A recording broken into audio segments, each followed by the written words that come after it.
Hi, this is Tim of the 1916 Company. Welcome and thanks for logging on. If you love this watch, email us tmosso at the1916company.com. It is in the description below. Your purchase and pricing email question line for inquiring about the price, availability, and any questions you may have regarding this watch. Today, we are discussing a model that was launched in late 2020 for the 2021 model year. Initially seen as a 150-piece edition exclusively for the Japanese domestic market, AP later relented a little bit and decided to make 150 more for global markets. So this is the Royal Oak Perpetual Calendar Salmon dial in titanium, a 300-piece edition split between Japan and the rest of the world. So 41 millimeters in diameter in grade 5 titanium. It is 9.5 millimeters thick if we just measure the case from lug tip to lug tip. It is 50.8 millimeters if we measure this intermediate plot. These little links are called the plots. I measure that side to side. That's how I get my total distance across the wrist of 53.2 millimeters. Being all titanium and sapphire, this is a very light watch, even on a full bracelet. It does wear large, though, as all Royal Oaks on bracelets do. I'd recommend you consider it more like a 42 or a 43 millimeter round watch to get an idea of how it will fit on your wrist, and I could recommend this watch for a wrist of 15 centimeters circumference and up. My wrist is 16. The watch is super light, and I mean super duper light. That's one of the qualities of titanium.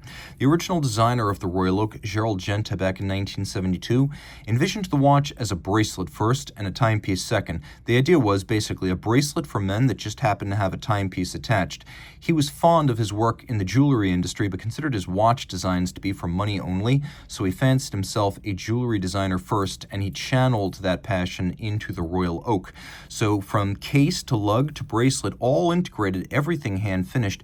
It takes between 9 and 11 hours to finish these bracelets, and it's definitely the higher end of that scale when you're dealing with titanium. Grade 5 is the good stuff, so lighter than steel and hypoallergenic like grade 2, but unlike grade 2, it's also more scratch resistant than steel. You can see that the links neck down, that there are polished inner faces to these little plots, and the polished faces are inside the bracelet, showing the attention to detail. You can barely even see the polish there. You also have this bevel that expands on the lug hood and continues perfectly aligned on the flanks of the links. We have many small removable links, and they are fixed in place using screws, so you're likely to get a very precise sizing on your wrist. We have a clasp that includes media blasting, as well as satin finish, and then it is a sequential close, so one side closes before the other, and the little logo goes second. Twin trigger, this is a very robust piece. This feels like it could be suitable for an offshore. This is not going to fly open inadvertently. So the case is a handsome and coherent design where the bezel character lines continue through the mid-case and the case back.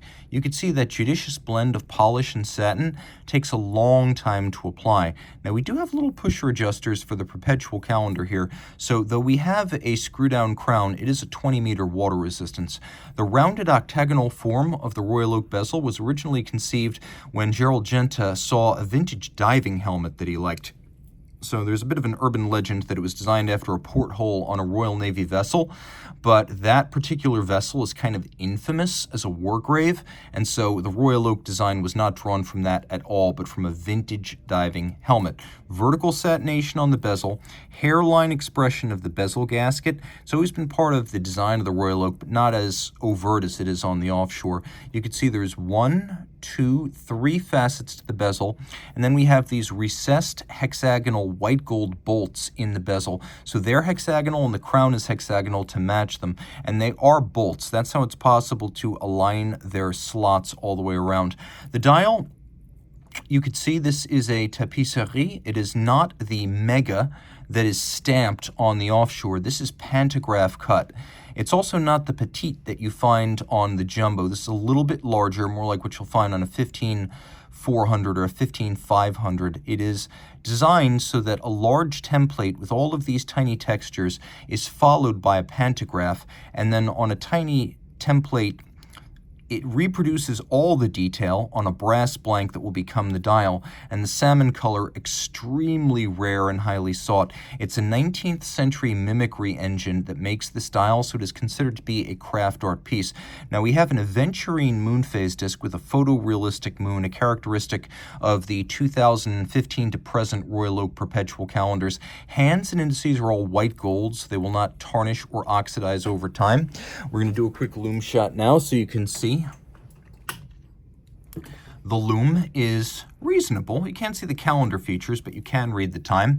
Now, since 2015, the Royal Oak Perpetual calendar has included this weekly calendar, where we have a little white index that makes an orbit of the dial each year. So this is a day, date, month, leap year, moon phase, and week of the year. And of course, being a perpetual calendar, it does not need resetting until the year 2100, and the moon phase will not need to be reset until 122 years after its prior setting. Part of what I love about this watch is that while the jumbo no longer includes the JLC 920 Bausch, you still get it here. This is caliber 5134, and it does use the 2120 base, and the whole thing is only, I believe, 4.31 millimeters thick, even with the perpetual calendar module. This movement, created by Jaeger-LeCoultre in 1967 as a commission to the Holy Trinity, AP, Vacheron, and Patek, only ever used by those three, never by JLC or its other clients. So it has this beryllium ring that runs all the way around the movement. The mass is on one side, but the ring is circumferential.